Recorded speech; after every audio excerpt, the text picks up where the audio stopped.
ഇതിപ്പോൾ നമുക്ക് നന്നായിട്ടൊന്ന് വറുത്തെടുത്തിട്ടുണ്ട്. ഇതിന് നമുക്ക് മിക്സിയുടെ ജാറിലിട്ടൊന്ന് തരിതരിപ്പായിട്ടൊന്ന് പൊടിച്ചെടുക്കണം. ഇതിലേക്ക് തന്നെ നമ്മൾ കുറച്ച് വെളിച്ചെണ്ണയും കൂടി ഒഴിച്ചിട്ട് നമുക്ക് കുറച്ച് ഉള്ളിയും മുളകും ഇഞ്ചി ഒരു വെളുത്തുള്ളി ഇതൊക്കെ കൂടി നമുക്കൊന്ന് വഴറ്റിയെടുക്കാം.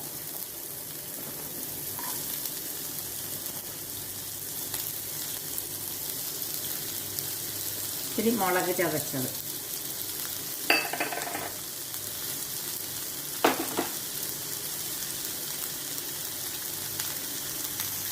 അപ്പോൾ ഇത് നമുക്കൊന്ന് നന്നായിട്ട് വഴറ്റിയെടുക്കാം.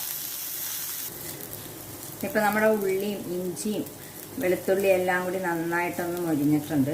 അപ്പോൾ നമുക്കതിലേക്ക് ഇതേ ഞാൻ പൊടിച്ച് വെച്ചിരിക്കുന്ന ആ കൊഴുവ തരിതരിപ്പോടെ അതും കൂടി ഇട്ട് നന്നായിട്ടൊന്നും കൂടെ മൊരിയിച്ചെടുക്കാം. അപ്പോൾ നമ്മുടെ കൊഴുവ പൊടിച്ചത് ഇവിടെ റെഡി ആയിട്ടുണ്ട്. ഇതും കൂട്ടി ചോറുണ്ണാൻ അടിപൊളിയാണ്.